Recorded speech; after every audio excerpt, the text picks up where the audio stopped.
Aqui mesmo. Não estamos recebendo oxigênio. O alarme disparou? Estamos enviando ajuda. Temos uma emergência. Mayday, desastre aéreo. Esta é uma história real. A tripulação do voo, a Airbus e a Air Transat se recusaram a participar, baseado em fatos conhecidos sobre o voo. Na noite de 24 de agosto de 2001, um Airbus A330, totalmente carregado, com 306 pessoas a bordo, ficou sem combustível no meio do caminho sobre o Atlântico.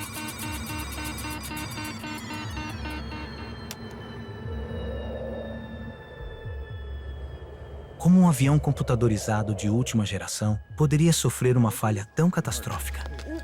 Mayday. Perdemos os 2 motores devido à falta de combustível. Estamos planando agora.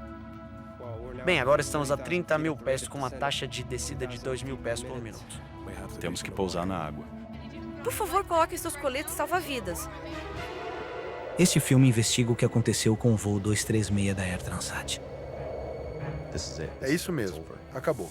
Vamos morrer nos próximos 5 a 10 minutos. E a velocidade está aumentando.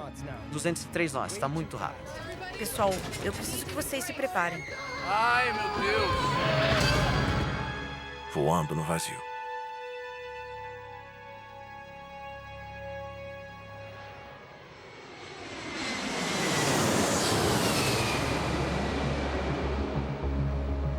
Aeroporto Internacional Pearson, Toronto, 23 de agosto de 2001. 23 de agosto de 2001. O Aeroporto Internacional de Toronto está movimentado. A Air Transat é uma empresa de fretamento que cresceu rapidamente e se tornou uma das maiores companhias aéreas do Canadá.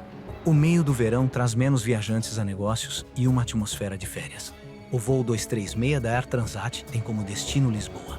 A maioria dos passageiros são canadenses visitando a Europa ou imigrantes portugueses voltando para casa.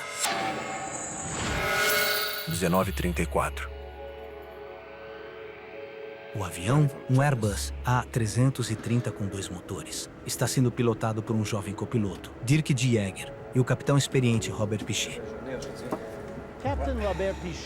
O capitão Robert Pichet é um tanto fora do comum. O capitão Pichet, desde o início da carreira, aprende a voar no norte da província de Quebec, onde as condições às vezes são bastante severas.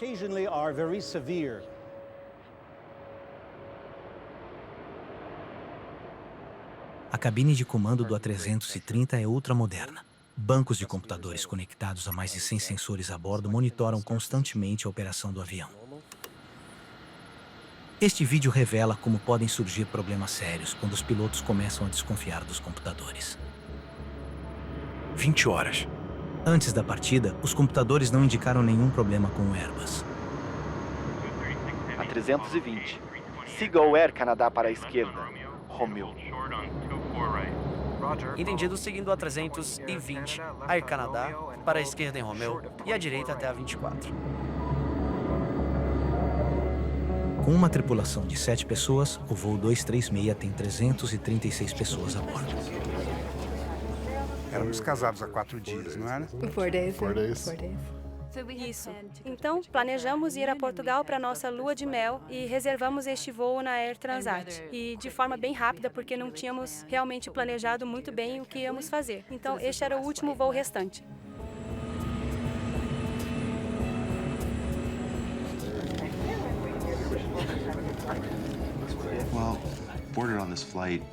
Então embarcamos neste voo para fazer uma viagem de 2 semanas e meia com um amigo meu.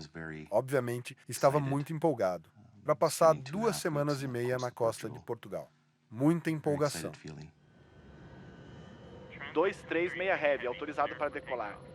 240 às 8, autorizado a decolar. 24 à direita, Transat 236 Heavy. Às 8 horas e 20 minutos, o Airbus A330 parte com mais de 47 toneladas de combustível de Toronto para Lisboa. V1, girar.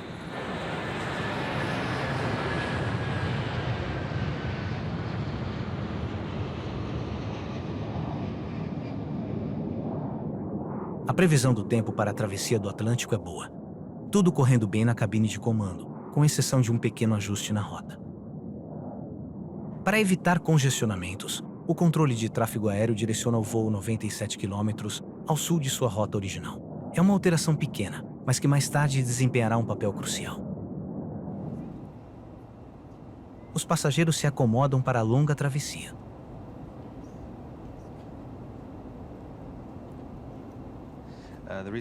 O motivo de nossa viagem a Portugal foi uma viagem em família. Estávamos indo para um casamento. Se não fosse isso, não teríamos ido este ano. Então, em vez de irmos apenas por 4 dias para um casamento, decidimos ficar por 2 semanas e incluir o casamento como um tipo de programa familiar, um tipo de visita.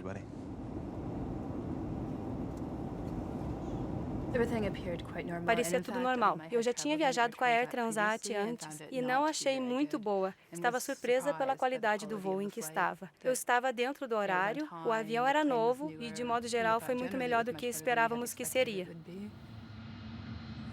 Estamos chegando ao nosso próximo ponto de controle. A cada 30 minutos de travessia do Atlântico, a tripulação verifica sua posição e o consumo de combustível em relação ao plano de voo. Verificando o combustível. Apesar dos sistemas computadorizados, alguns procedimentos, como a verificação do combustível a bordo, ainda precisam ser feitos manualmente. Ao comparar a quantidade de combustível nos tanques com a quantidade com a qual o voo começou, os pilotos podem ficar de olho no consumo de combustível. Verificação concluída. O nível está normal para a distância percorrida. Tudo certo. Nas primeiras 5 horas, tudo é rotina. A tripulação do voo, a Air Transat e os investigadores do acidente se recusaram a ser entrevistados sobre o que aconteceu em seguida. Este filme usa fatos conhecidos sobre o voo, procedimentos de emergência padrão e opinião de especialistas para reconstruir o que aconteceu no voo 236.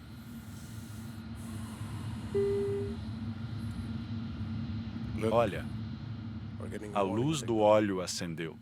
Temperatura do óleo baixa e pressão do óleo alta no número 2.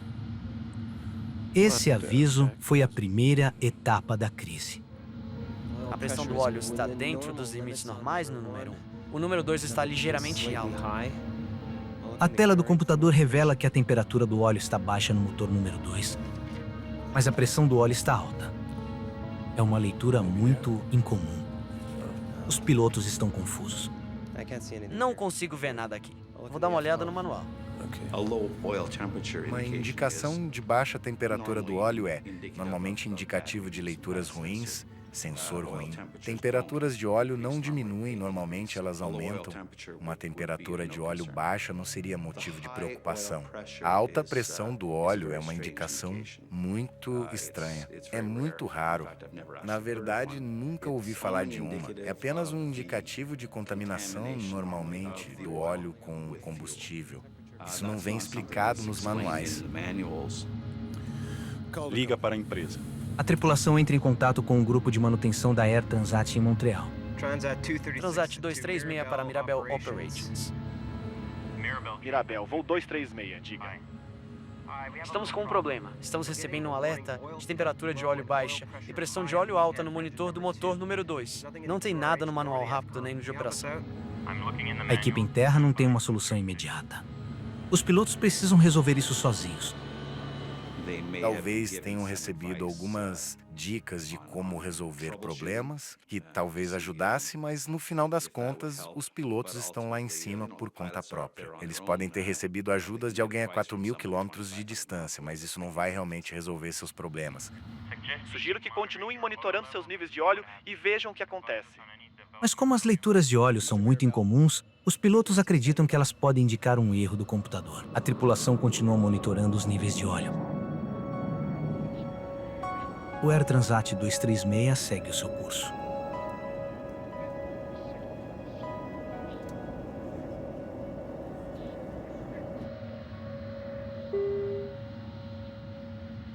Então, 20 minutos depois, um novo alerta. Alerta de desequilíbrio de combustível. Eu nunca vi isso antes. Faça tudo o que pudermos fazer. Estou em contato com o controle de tráfego aéreo. No Airbus 330, a maior parte do combustível está em grandes tanques nas asas. O computador detectou que o nível de combustível do lado direito está significativamente mais baixo do que o do lado esquerdo. A tripulação consulta o manual de voo do Airbus, que recomenda a transferência de combustível por meio de uma válvula especial de alimentação cruzada. Assim, o combustível fluirá de um tanque para o outro. Mas antes de abrir a alimentação cruzada, os pilotos devem ter certeza de que o desequilíbrio não é causado por um problema mais sério, como um vazamento de combustível. A última verificação foi há apenas 15 minutos e estava tudo certo. Nenhuma indicação de vazamento de combustível. Continue. Ativar a alimentação cruzada das asas. Ligado.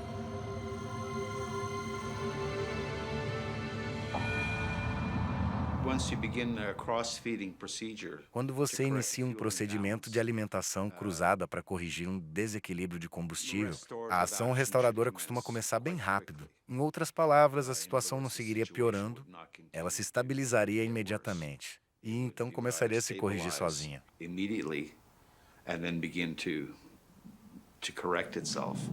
Mas a situação não está se corrigindo sozinha. Sem que os pilotos saibam, há um grande vazamento de combustível no motor número 2 do lado direito do avião.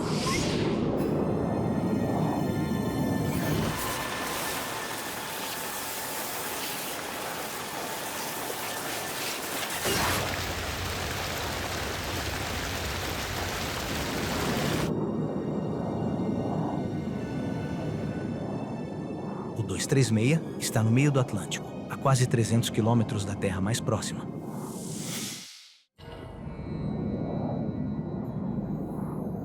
A 39 mil pés de altitude sobre o Atlântico e a quase 300 quilômetros da costa, o voo 236 da Air Transat está em perigo.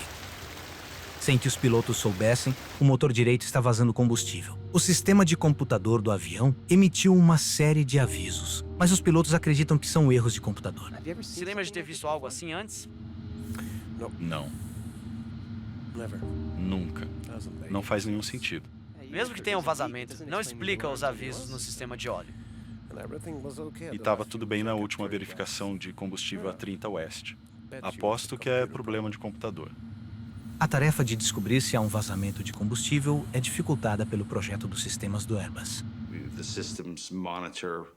Os sistemas monitoram centenas de sensores e eles podem ser afetados por coisas tão mundanas como uma pequena geada ou gelo num sensor pode fazer com que ele apresente dados ruins. Então, não é algo que ocorra em todos os voos, mas é algo em que estamos acostumados. Estamos bastante acostumados a lidar com isso. Não há nenhum aviso que mostre que o nível de combustível está caindo mais rapidamente do que os motores o estão consumindo. Então, os pilotos não recebem nenhuma indicação imediata de que pode haver um vazamento de combustível. O volume de combustível não está aumentando na asa direita. Verifica a quantidade. Está muito baixo. Quando ele realiza os cálculos de combustível, dá para ver o que está acontecendo e descobre que algo está muito errado. Parece que temos um vazamento de combustível. Verifique de novo. O Jäger encontra uma diferença perturbadora. De acordo com todos os medidores, todos os tanques da asa direita estão muito abaixo do nível que deveriam estar de acordo com o plano de voo. E não tem quase nada nos outros. E o tanque de compensação? Nada também.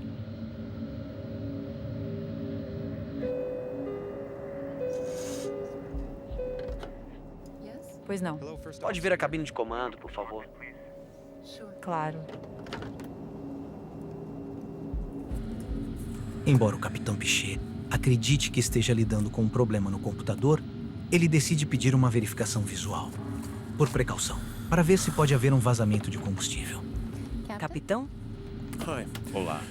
Você e a Karen peguem lanternas e vão até as janelas. Olhem para trás, na direção das asas. Se houver algum vazamento, ele pode aparecer como uma névoa ou um jato. Avisem imediatamente.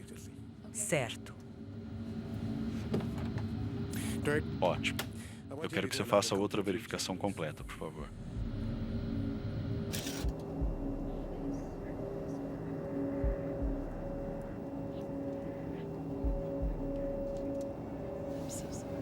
À luz do dia, o combustível saindo da parte de trás da asa seria claramente visível. Mas na calada da noite, mesmo com uma lanterna, o combustível que vaza do motor é impossível de ser visto.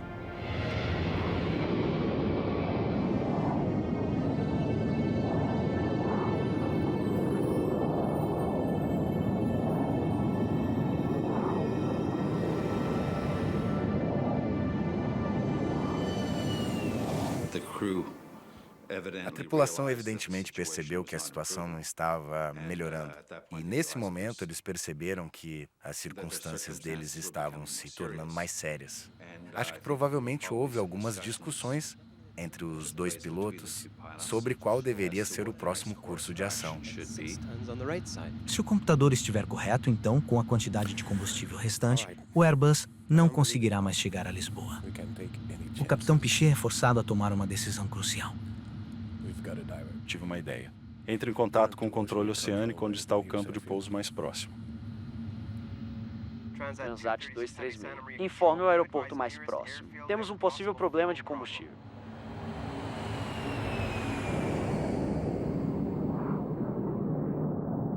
A pista mais próxima fica a mais de 300 quilômetros de distância. Mas com o combustível restante, a base aérea militar de Lajes, na pequena ilha de Terceira, nos Açores, ainda deve estar ao alcance. Controle aéreo de Santa Maria, Transat 236. Prosseguir para nível de voo 30-390 direto. 506 km restantes. Está declarando uma emergência? Aguarde. Controle de Santa Maria. Ainda não. Deve ser o computador. Transat 236. Sem assistência necessária. O voo 236 continua voando para o sul pelos próximos 25 minutos.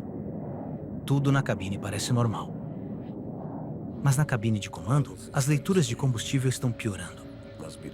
Deve ser o computador. Eu verifiquei. Não tem nada no tanque central nem no de compensação.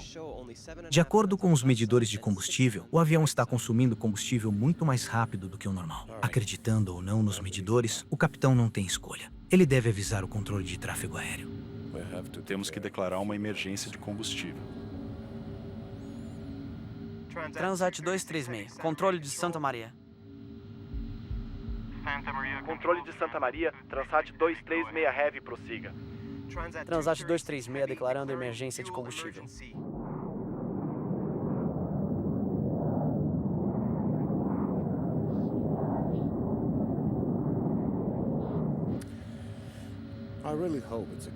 Eu realmente espero que seja um bug de computador, porque se pousarmos nos Açores, vamos ter um avião cheio de combustível.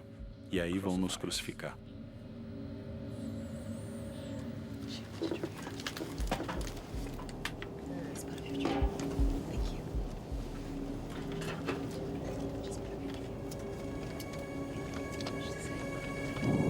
Seis e 13.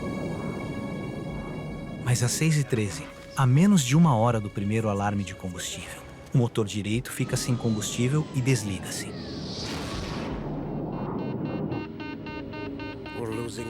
Estamos perdendo o motor número 2. Muito bem. Máxima potência no número 1. O que houve? As luzes começaram a piscar, o que achei bastante estranho e esquisito. Com o motor, o Airbus não voará a 39 mil pés. Eles precisam descer rapidamente. Transfira combustível do tanque central para o de compensação. Transferindo. O combustível está chegando a zero. Não pode ser. Não vou deixar este avião ficar completamente sem combustível. Tudo bem. Não podemos nos manter a 39 mil pés com apenas um motor. Vamos descer para 33 mil para controlar a velocidade. 236 para a torre maior. Perdemos o motor. Falta de combustível. Entendido. Transat 236 no radar primário. Você está a 200 km do campo de Lajes. Estamos a 200 quilômetros do campo de Lajes. Bem, tem uma série de coisas críticas acontecendo. Você acende todas as luzes externas para que as pessoas vejam que você está com problemas. Você precisa transmitir suas intenções em uma frequência de emergência para que as outras pessoas saibam que você não consegue manter a altitude. Você pode estar descendo a altitude de modo que todo mundo esteja atento a um avião em perigo. Durante os 10 minutos seguintes, o Airbus atingido continua com seu único motor restante. Os pilotos ainda acreditam que o computador pode estar parcialmente defeituoso e que eles podem chegar até Elijah com combustível de sobra. Chegamos ao fim, eu vou ficar bem? O indicador de combustível está caindo rapidamente. Está quase zerando.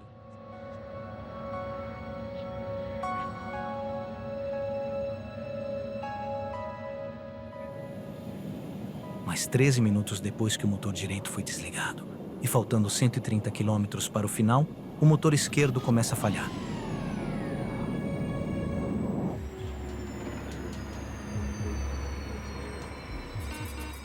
Estamos perdendo o número 1. Mayday. Perdemos os 2 motores devido à falta de combustível. Estamos planando agora.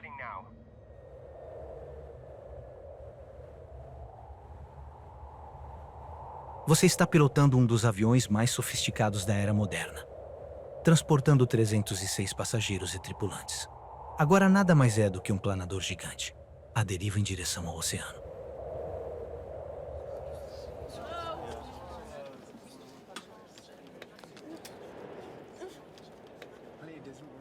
Não tá funcionando. O que está acontecendo?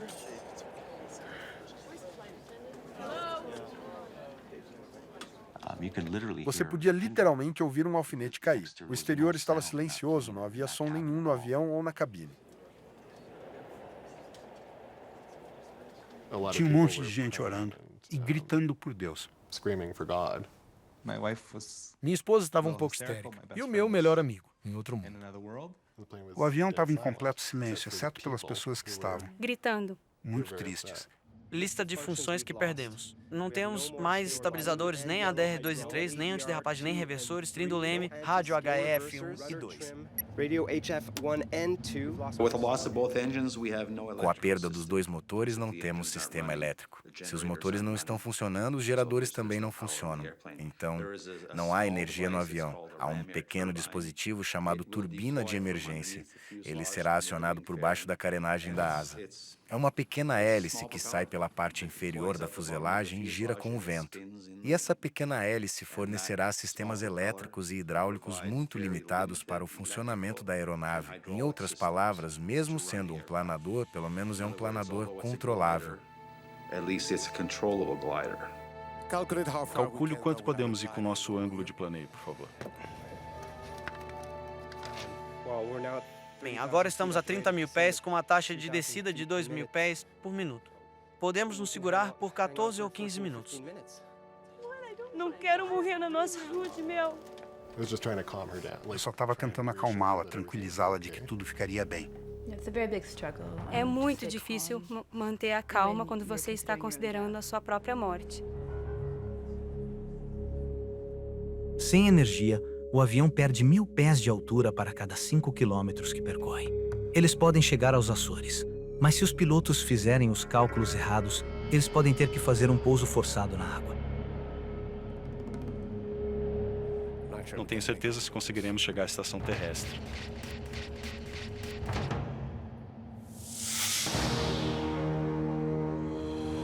O voo 236 da Air Transat está agora à deriva, sem combustível, sobre o Atlântico. Embora seus cálculos iniciais mostrem que o avião deve chegar a Lajes, o capitão Piché deve agora seguir o procedimento padrão de emergência para um jato de passageiros sobre a água. Prepare a cabine. Tá. A cabine está despressurizando lentamente. Precisamos colocar nossas máscaras de oxigênio. A perda de potência do motor significa que a cabine logo se despressurizará.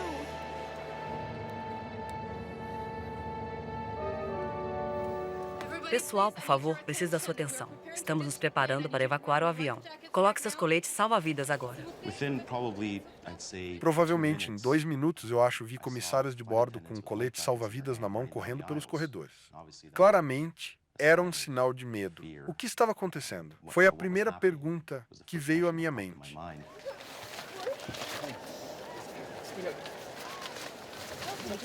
Por favor, senhor. Sabe, você realmente não sabe o que pensar? Mas as pessoas começaram a entrar em pânico naquele momento quando foram instruídas a colocar os coletes salva-vidas. Isso não tá dando certo. Fiquem calmos. Não funciona. Meu melhor amigo estava falando com o pai dele, que morreu há 3 anos.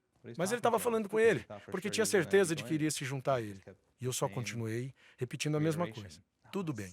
Uma mão e uma perna, a outra mão na outra. Ambos com os braços apertados nos meus, olhando para os meus sogros. Fiquei dizendo, está tudo bem.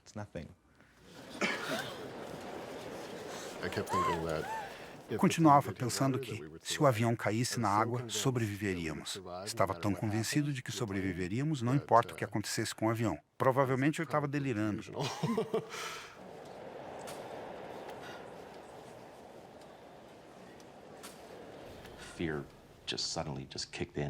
O medo subiu dos meus pés até a cabeça de repente. Começaram a nos orientar e a dar instruções sobre o que fazer durante esse procedimento. Tirar os sapatos foi uma delas. Não inflar o colete salva-vida. Até tocarmos na água. Ficar naquela posição. Ao mergulharmos na água, seria tudo real. Não havia espaço para si ou talvez. Era inevitável e muito concreto que isso ia acontecer. Fazer um pouso de emergência de um grande jato de passageiros na água apresenta perigos severos. Se o Airbus 330 tiver que realizar um pouso forçado, as chances de sobrevivência são mínimas. Na minha opinião pessoal, acho que esses aviões não seriam bons barcos. Normalmente, um avião com uma cauda baixa como essa, quando entra na água, uma das primeiras coisas que atingirá a água será a cauda, que provavelmente será arrancada, e a fuselagem provavelmente se abrirá logo em seguida. Em 1996, um Boeing 767 ficou sem combustível na costa da África Oriental.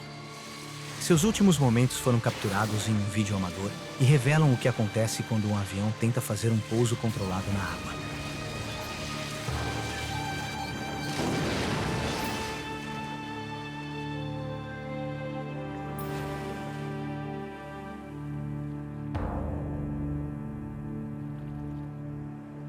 Você pode ver os últimos momentos das 175 pessoas que estavam no jato da Ethiopian Airways. Apenas 50 sobreviveram.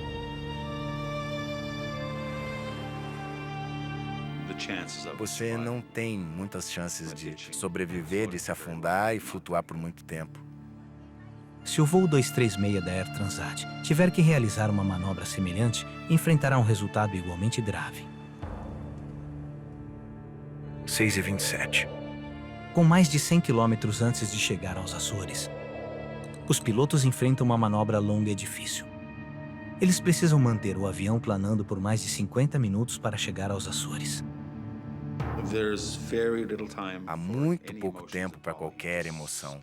Você está tão concentrado na missão que tem em mãos. É uma situação de vida ou morte, mas você está concentrado.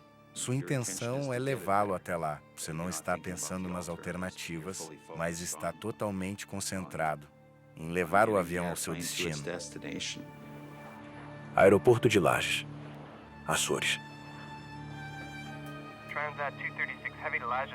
Transat 236 para a Torre Lajes. Lajes, recebendo Transat 236.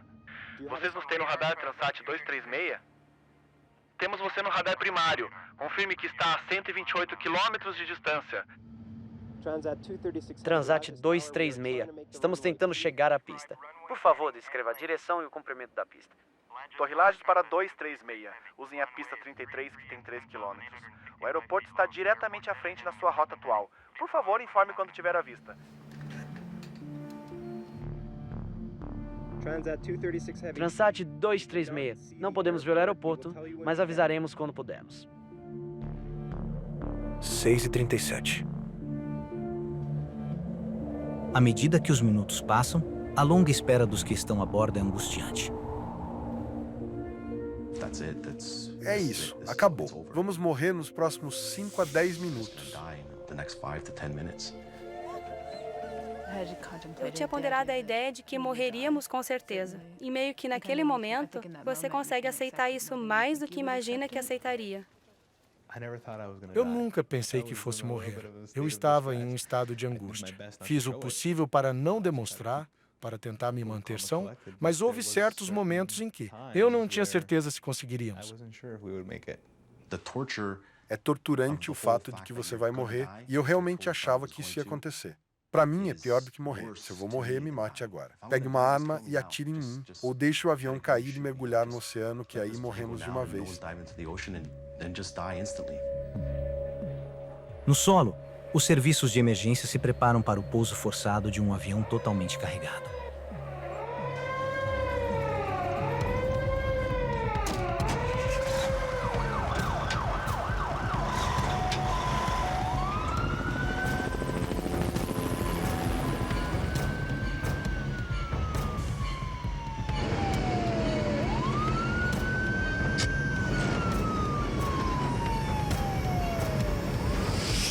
Com 20 quilômetros de distância, a tripulação agora se prepara para a parte mais perigosa da operação: colocar o avião inteiro na pista. 236, para a Torre Lages. Você tem nossa distância do ponto de referência agora? Entendido 236.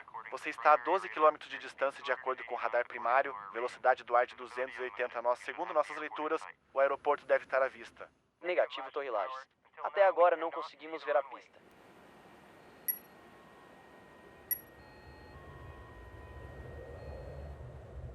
Não há espaço para erros. Sem energia, os pilotos têm apenas uma chance de aterrissar. Se eles errarem ou ultrapassarem a pista, os resultados poderão ser catastróficos.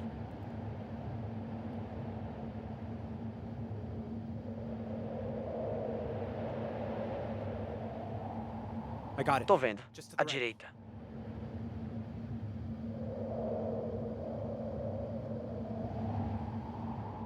A velocidade mínima é de 140 nós. A velocidade máxima para a extensão do trem de pouso por gravidade é de 200 nós.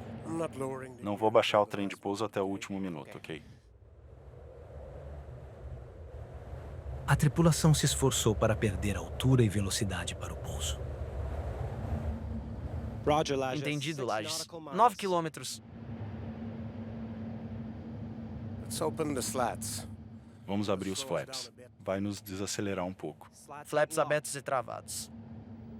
À medida que se aproximam da pista, sua velocidade aumenta perigosamente. Se for rápido demais, eles podem rolar para fora da pista. Baixe o trem de pouso. Aguenta firme. A velocidade está em torno de 200. Certo, estabilizei a velocidade. Você pode me dar uma velocidade de pouso, por favor? Sem motor nem flaps. A velocidade ideal de aproximação é de 170 nós. Estamos muito rápidos. Sim, a pista é muito longa.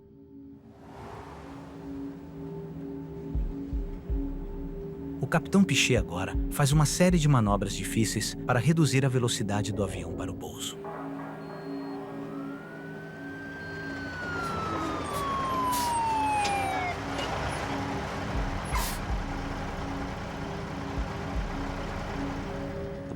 O avião estava quase em um ângulo de 45 graus. Pensei que iria, virar e simplesmente cair direto para baixo. O avião estava circulando para desacelerar. Então vimos terra e depois vimos água. E quando vi água novamente, me bateu que talvez nossa chance de sobrevivência já era. Base Lages. A pista de pouso é longa? Sim, mas no final há um penhasco de 120 metros. Se não pararmos a tempo, estamos fritos.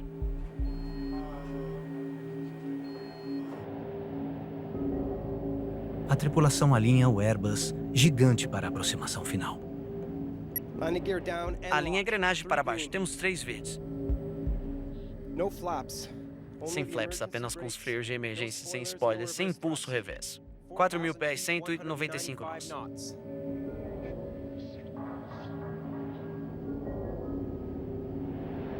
3.000 pés, 197 nós.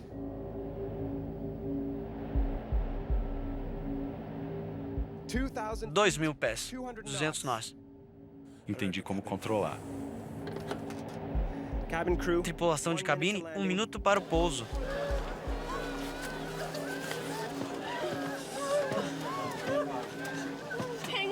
Aguenta firme.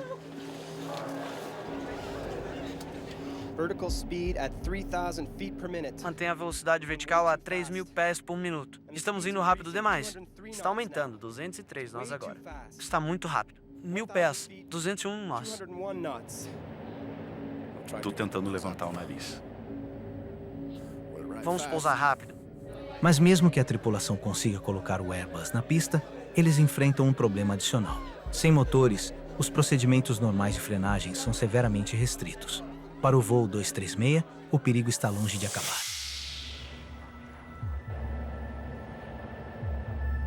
Seis e 46.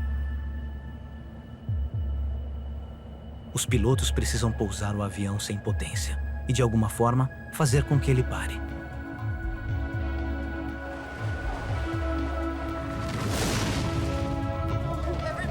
Pessoal, preciso que se segurem.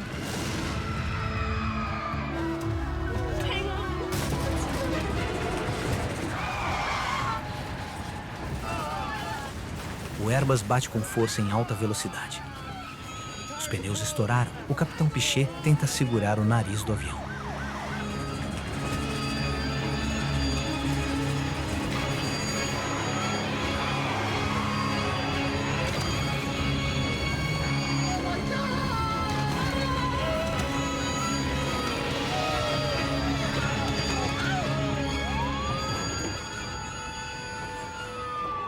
Depois de estourar 8 pneus, o avião finalmente para no meio da pista. Estamos a salvo! Deu certo.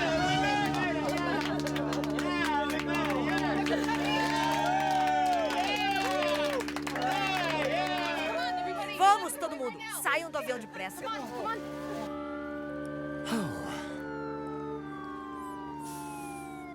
Não disse que ia dar certo?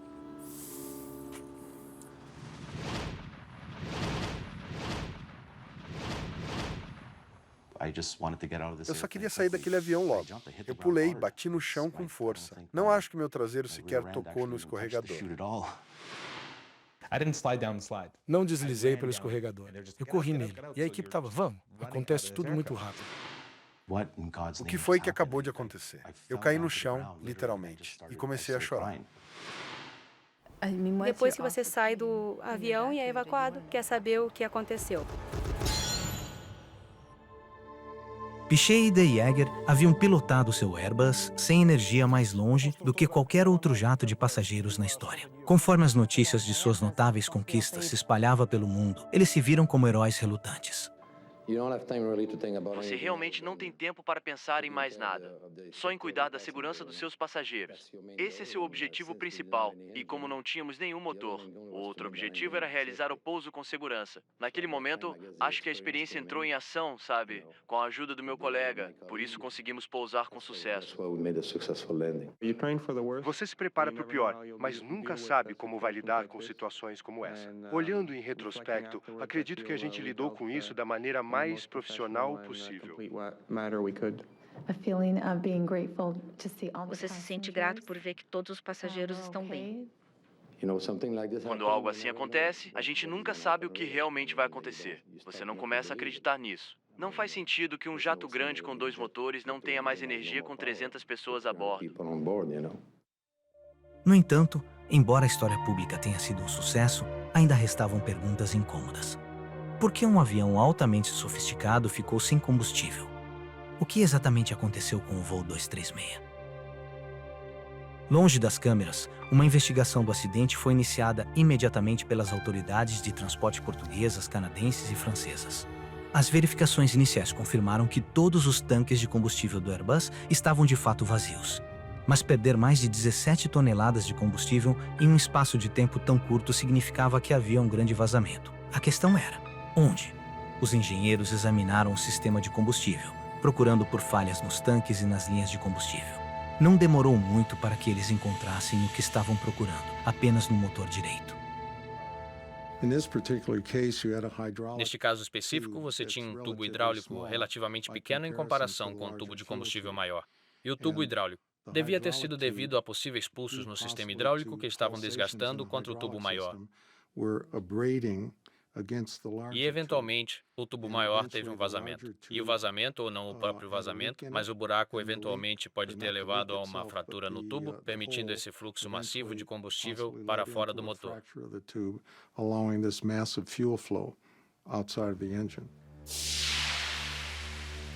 Os investigadores começaram a verificar os registros de manutenção da Air Transat. Descobriram que no dia 17 de agosto, 5 dias antes do voo, a Air Transat havia retirado o motor direito para manutenção e instalado uma unidade de substituição enviada pela Rolls-Royce. Mas ao analisar os registros de reparo do motor, descobriram um erro chocante. Não se tratava de um caso de projeto defeituoso, mas de manutenção defeituosa. A Rolls-Royce havia fornecido o motor sem um conjunto de bomba hidráulica. Para resolver esse problema, a Transat Mechanics usou as peças de um motor mais antigo. Mas elas não se encaixaram corretamente, e os tubos ficaram esfregando uns nos outros por 5 dias. Até que, no meio do caminho sobre o Atlântico, um deles finalmente quebrou.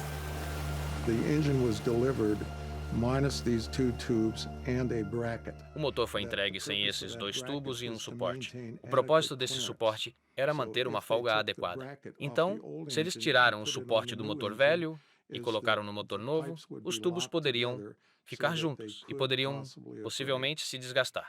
Então, os mecânicos, agora não posso culpá-los, mas eles não receberam instruções específicas para verificar a folga de 3 milímetros.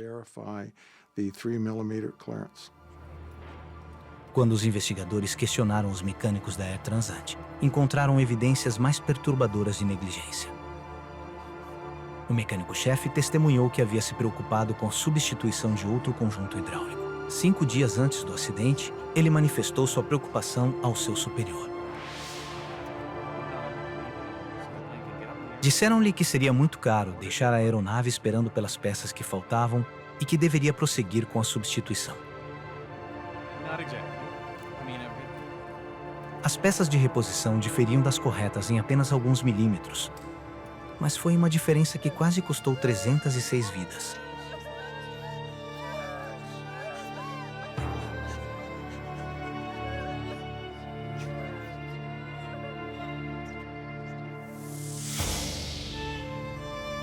Poucos dias após o acidente, a Air Transat aceitou publicamente a responsabilidade pela manutenção defeituosa. Temos que entender que houve um pequeno erro em termos de troca da bomba. Nós a instalamos, mas depois alguns canos, por assim dizer, precisaram ser conectados à bomba e houve uma incompatibilidade. As consequências imediatas para a Air Transat foram o pagamento de uma multa de $250 milhão, que foi a maior já aplicada no Canadá, por um erro que poderia ter sido evitado. Como que alguém que deveria ser qualificado em seu trabalho pôde colocar no lugar errado uma peça em um motor e arriscar 300 vidas, a vida das pessoas? É inexplicável para mim. O incidente é um lembrete muito forte de que regulamentação é fundamental, segurança é essencial e vidas serão perdidas na falta dessas medidas. E são vidas reais, não é apenas, sabe, essa figura imaginária na sua cabeça de 300 pessoas. São pessoas de verdade. Se não fôssemos nós a sofrer, teriam sido as nossas famílias. Gabinete de Investigação de Acidentes com Aeronaves. Isso não foi, de forma alguma, o fim da história. Os investigadores agora voltam sua atenção para a própria cabine do piloto. Que papel a tripulação desempenhou nos eventos de 24 de agosto? Eles poderiam ter feito mais para evitar a crise? Perguntas importantes ficaram sem resposta. Perguntas sobre o que aconteceu na cabine de comando.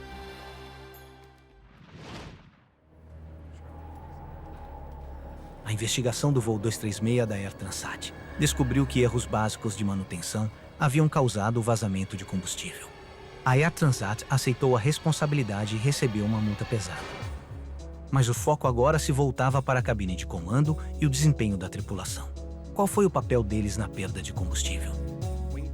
Alimentação cruzada da asa? Obrigado. Quando a tripulação abriu a válvula de alimentação cruzada, eles perderam 17 toneladas de combustível em menos de 30 minutos, mas não cogitaram fechar a válvula de alimentação cruzada para evitar mais perdas. Perdemos os 2 motores devido à falta de combustível. Estamos planando agora. Nos dias que se seguiram ao incidente, o capitão Robert Pichet e Dirk de Jager foram convocados para o inquérito e questionados detalhadamente sobre suas ações. Mais de 2 anos depois, essas conclusões ainda não foram publicadas. Você encontrará possíveis explicações para o curso dos acontecimentos naquela noite, com base em fatos conhecidos e na opinião de especialistas. Temperatura de óleo baixa e pressão de óleo alta no número 2. Os avisos de alta pressão e baixa temperatura do óleo do motor da asa direita não teriam levado os pilotos a suspeitar que já havia um grande vazamento de combustível.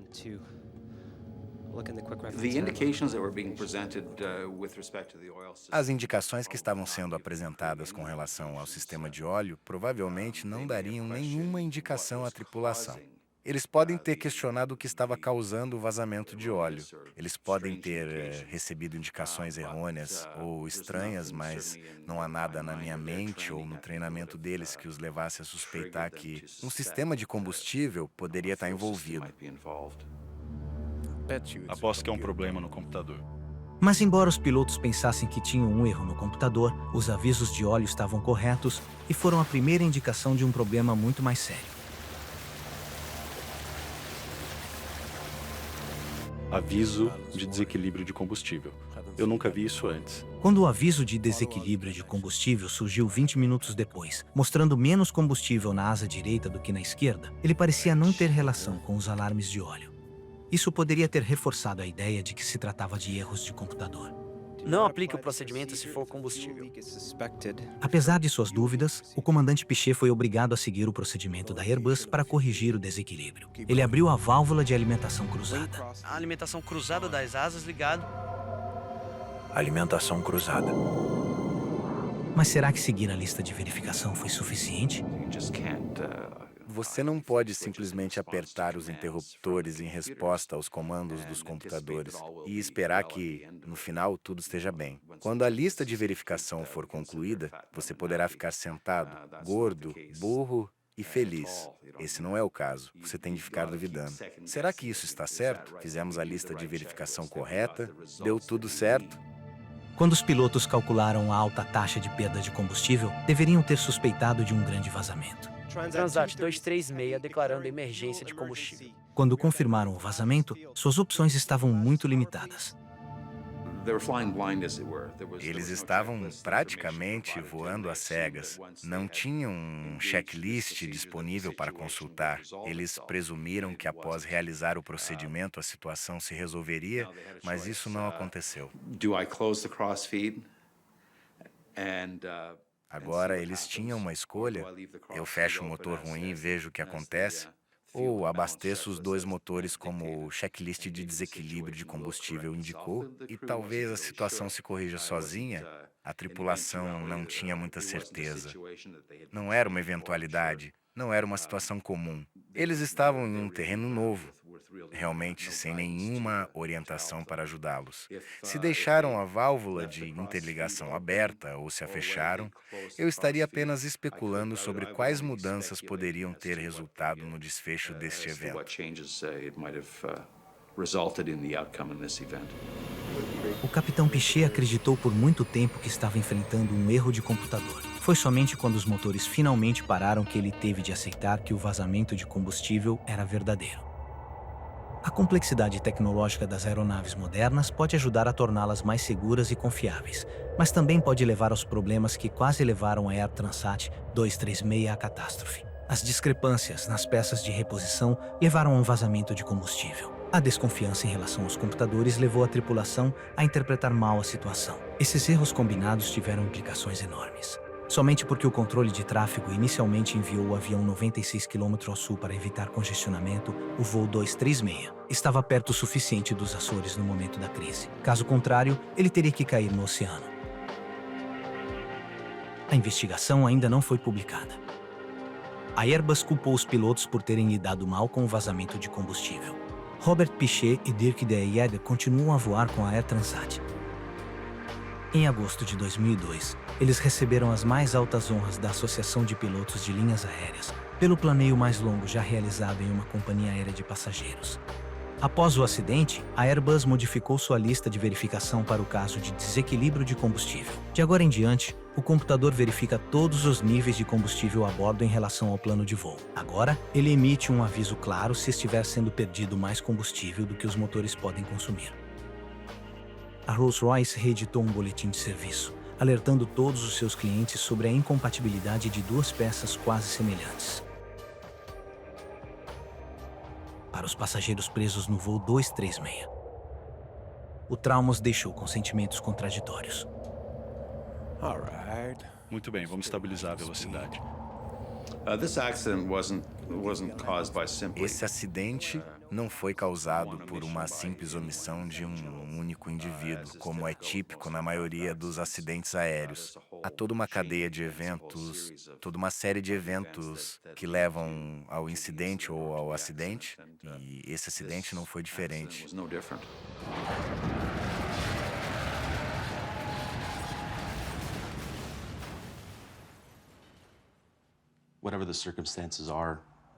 Seja qual for o caso, a pressão que ele estava enfrentando era enorme. Ele conseguiu fazer o pouso do avião em segurança. Só estourou 8 dos 12 pneus e salvou 300 pessoas. Ele salvou a vida de 300 pessoas.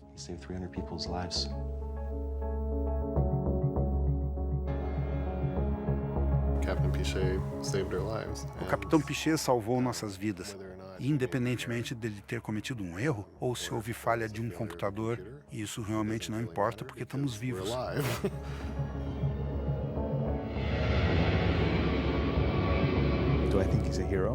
Se eu acho que ele é um herói? Não. Se eu acho que ele é um ótimo piloto? Sim.